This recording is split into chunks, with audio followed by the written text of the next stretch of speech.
Good afternoon.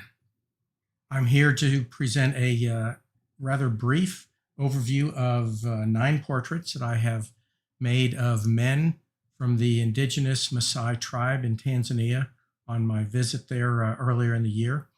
I hope you'll enjoy these portraits. Stick with me for a couple minutes and let me walk you.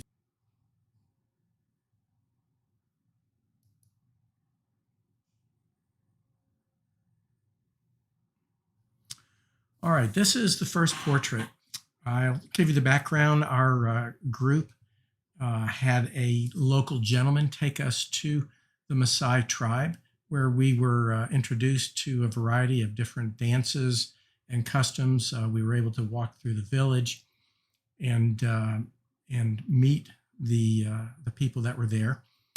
The chief of the tribe told us a lot about their culture. We went inside their small, humble homes, where we learned that the women brought the animals in and they slept with the animals at night to take care of them, to keep them safe from the predators. And the Maasai village, they form a very tight cluster with like a fence around the outside that the villagers keep. At the end of the tour, we had seen these various gentlemen doing a dance for us, and they were all standing underneath a tree, just kind of talking with each other.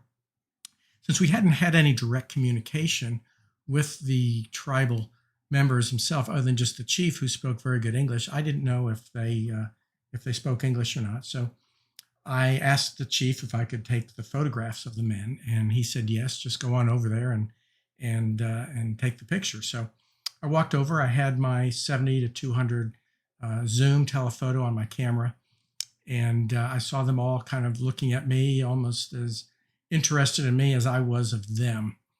And I asked if anyone spoke English, and this gentleman here in the picture responded no.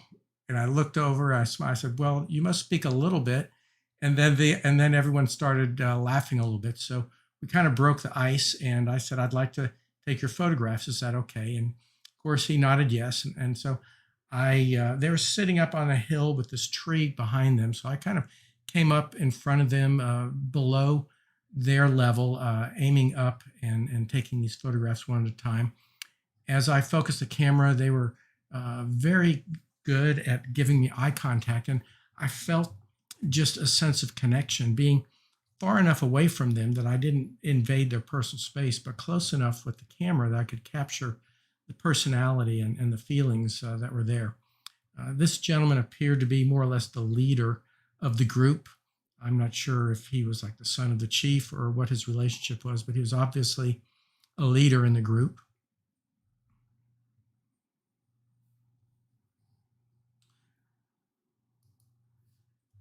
Let me flip over.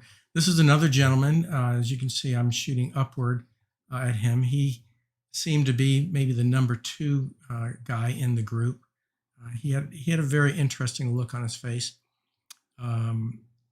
Curious, not sure exactly what he thought of us or what he thought we thought of them.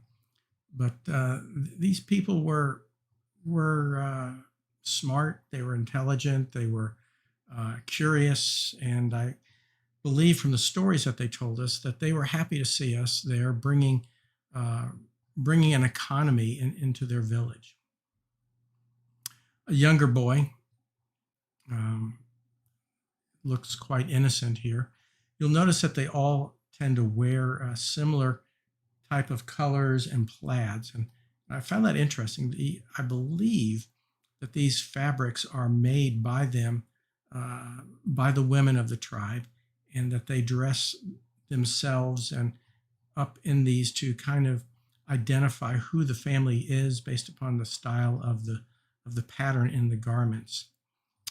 This gentleman here was quite shy. He wasn't comfortable with eye contact. He looked away. I'm sure that he was grinning, maybe even a little embarrassed to have his photo taken, but still not objecting in the least bit. Another young man, I believe he's probably one of the younger groups, up and coming. He was very forthright in making eye contact. He seemed genuinely happy to see us and enthused with having his picture taken. Another gentleman here, he was a little shy as well. I was unable to get direct eye contact with him as he looked over to us. You'll notice that they wear these beads quite a bit, and this gentleman has a green color. Most of the colors I see the Maasai wearing, whether they be men or women, are usually the red and the blue. So to see this green is a little bit interesting, certainly. And again, this gentleman here, he's not shy in any way. He looks like one of the tougher guys in the group. He has his garments tied in a different style, a different manner. Also, the dots were unique. I didn't see too much of that, but the blue and black plaid seem to be much more common. It may be even something similar that ties or reunites the tribe together. This gentleman here was, I think, maybe a little bit uncertain, maybe even a little afraid of who I was. I'm not sure how often they've seen Caucasians come to their village, but certainly he wasn't quite as sure about being photographed as the others were. And this gentleman, he seems to me, he seemed like the warrior. He was the guy who was going to go out and rule the world. He was the next king of the village. You could see the confidence in his look, the determination. I think he's a very strong, bold character of the group. And again, we're back here at the beginning. Those are 9 portraits of the men of the Maasai village that we visited. Very interesting people. We found them very warm, very friendly, and very curious about who we were. And that's about it, folks. I'm going to terminate this video. I hope you've enjoyed it. I will come back here more frequently to show other works that I do not actually publish out